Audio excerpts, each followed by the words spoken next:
আমি আমার ওয়াইফকে ডিভোর্স দিয়ে আমি 2 মেয়ে নিয়ে আমি গ্রামে চলে যাই লালমনিরহাট।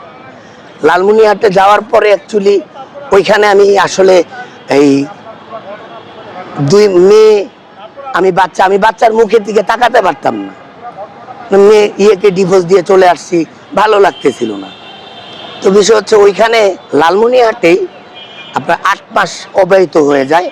8 মাস পরে আপনার হচ্ছে লালমনিরহাট কোর্টেরই অ্যাডভোকেটের প্র্যাকটিস করতেছে ফরিদা ইয়াসমিন নাম একটা মেয়ে।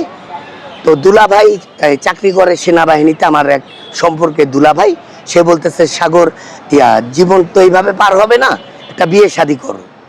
তাই বললাম না ভাই, আসলে বিয়ে শাদী করার মতো মন মানসিকতা আমার নেই।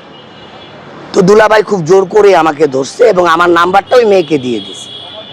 এই ফরিদা ইয়াসমিন আমার নাম্বারে ফোন দেয় এবং দেখা করতে বলে। তো আমি বলি যে দেখেন আপু, আমার হাতে এই সময়টা নেই, আর মন মানসিকতাও ভালো না।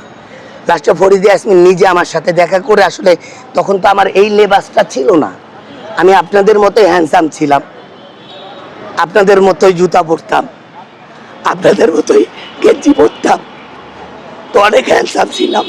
তো এই ফরিদা ইয়াসমিন দেখে পাগল হয়ে গেছে। তো কিন্তু আগে বিয়ে হয়েছিল, একটা ডিভোর্স হয়েছে। তো ওই ফরিদা ইয়াসমিন আমাকে আসলে 2 দিনের জন্য, মানে 2 দিন টাইম দেয় না যে আমাকে বিয়ে করবে। তো আমি বললাম আমি আসলে বিয়ে শাদী করতে পারবো না। তো ফরিদা ইয়াসমিন অ্যাকচুয়ালি সকালবেলা, আমি আসলে আমার নিজের বাসায় ছিলাম না, আমার মেয়েকে মিশন স্কুলে ভর্তি করাই দিই লালমনিরহাটে গিয়ে, আর ছোট মেয়েকে মাদ্রাসায় দিয়ে আমি একটা বাসা ভাড়া নিয়েছিলাম। কারণ আমি ওই যে ধর্ষিতার পিতা, আমার মেয়ে ধর্ষিত হয়েছে, আমার ছোট মেয়ে ধর্ষিতার বোন, তো এটা আমার ফ্যামিলি তো কোটিপতি, অনেক টাকার মালিক। আমার দাদির গোষ্ঠী কোটি কোটি টাকার মালিক, আমার মামার গোষ্ঠী কোটি কোটি টাকার মালিক। তাদের ছেলে মেয়েদের তো বিয়ে দিতে সমস্যা হবে আমার সাথে সম্পর্ক রাখতে। আসলে আমি আমার নিজের বাসাও ঠাই পাই। পরে এই ফরিদা ইয়াসমিন আমার বাসায় সকালে চলে আসে, এসে আমাকে ব্ল্যাকমেল করা শুরু করে দেয় যে 2 দিনের মধ্যে যদি আমাকে বিয়ে না করো তাহলে এখনই আমি সিন করব, করে আমি তোমাকে মানে মামলা করব। ও যে কোর্টের অ্যাডভোকেট লালমনিরহাট, ওই যে ওকে বিয়ে করতে হবে আমার, এই ফরিদা ইয়াসমিনকে আমার বিয়ে করতে হবে এখন।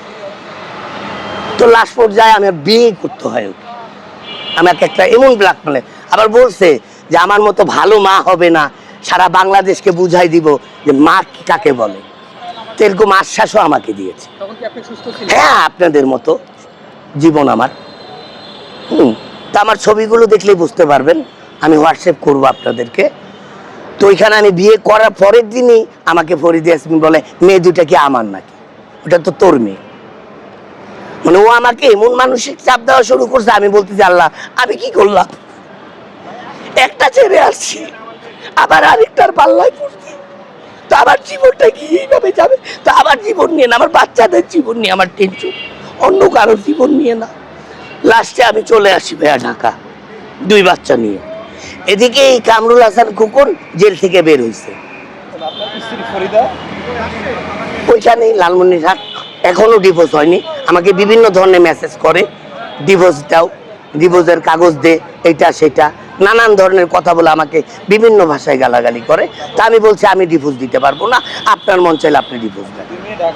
জি, ঢাকায় চলে আসার পরে আমার স্ত্রী, যে প্রথম স্ত্রী, আমি ভাবছি যে মায়ের মতো তো আর মা হবে না, মা তো